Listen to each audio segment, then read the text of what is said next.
मेरठ में आज एक बड़ा बवाल होने से बच गया। सही वक्त पर प्रशासन ने मुस्तैदी नहीं दिखाई होती तो मेरठ में जबरदस्त हंगामा हो जाता। मामला 21 साल की छात्रा ललिता गौतम की हत्या से जुड़ा हुआ है। ललिता को न्याय दिलाने के लिए आरोपियों की गिरफ्तारी की मांग को लेकर आज कलेक्ट्रेट के सामने महापंचायत का आयोजन हुआ। लोगों की मांग जानने के लिए पुलिस प्रशासन भी मौके पर गया। लोगों से बातचीत हुई। महापंचायत में ये सहमति बनी कि पुलिस को अपनी मांगों की लिस्ट सौंप दी जाएगी। जब पूरे मामले में बातचीत से रास्ता निकलने लगा तो कुछ शरारती तत्वों को ये बात बिल्कुल रास नहीं आई। उन्होंने भीड़ को भड़काया, पुलिस से भिड़ा दिया। माहौल खराब होता देख एसएसपी अविनाश पांडे ने खुद मोर्चा संभाला। पहले तो हल्का बल प्रयोग कर प्रदर्शनकारियों को मौके से भगाया और फिर 5 लोगों को हिरासत में ले लिया गया।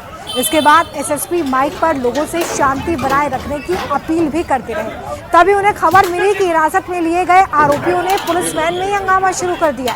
ऐसे में दोबारा माहौल खराब हो उससे पहले एसएसपी दौड़ते हुए पुलिस वैन के पास पहुंचे। हंगामा कर रहे एक आरोपी को जोरदार थप्पड़ जड़ दिया, जिससे हिरासत में लिए गए आरोपी डर गए और कंट्रोल में आ गए। एसएसपी ने बताया कि जिन लोगों को माहौल बिगाड़ने के आरोप में हिरासत में लिया गया है उन पर पहले से भी कई मामले दर्ज है। ये सभी आरोपी मेरठ में माहौल बिगाड़ना चाहते थे और इसलिए पीड़ित परिवार को लालच देकर बवाल कराने की फिराक में थे, लेकिन पुलिस की मुस्तैदी से समय रहते सिचुएशन को कंट्रोल कर लिया गया। कुछ आपराधिक तत्वों के द्वारा, जिसमें कि एक व्यक्ति दिग्विजय सिंह भाटी, जो कि भारतीय किसान यूनियन BR अम्बेडकर गुट कोई अपने आप को उसका राष्ट्रीय अध्यक्ष बताते हैं, जो कि अमरोहा से जिन पर 9 मुकदमे हैं, जिसमें मैं आपको बताना चाहूँगा कि SC ST एक्ट का केस भी उनके ऊपर लगा हुआ है और वो अमरोहा से जिला बदर हैं। उसके अलावा नोएडा के एक रवि गौतम, जिन पर 4 मुकदमों का आपराधिक इतिहास हमें मिल चुका है, अन्य की जानकारी की जा रही है। एक अन्य व्यक्ति जिस पर राष्ट्रीय सुरक्षा कानून के तहत भी कार्रवाई की जा चुकी है। ऐसे व्यक्तियों के द्वारा भोले भाले लड़कों को, जिसमें कई नाबालिग लड़के भी शामिल थी, जिनसे हमने जब बात की तो उन्हें प्रकरण का ABCD कुछ भी नहीं पता था कि क्यों हमें यहाँ पर बुलाया गया है। उनको भड़काकर पहले सभी लोग शांतिपूर्वक कमिश्नरी पार्क में बैठे हुए थे। सभी अधिकारियों द्वारा उनसे वार्ता की जा रही थी।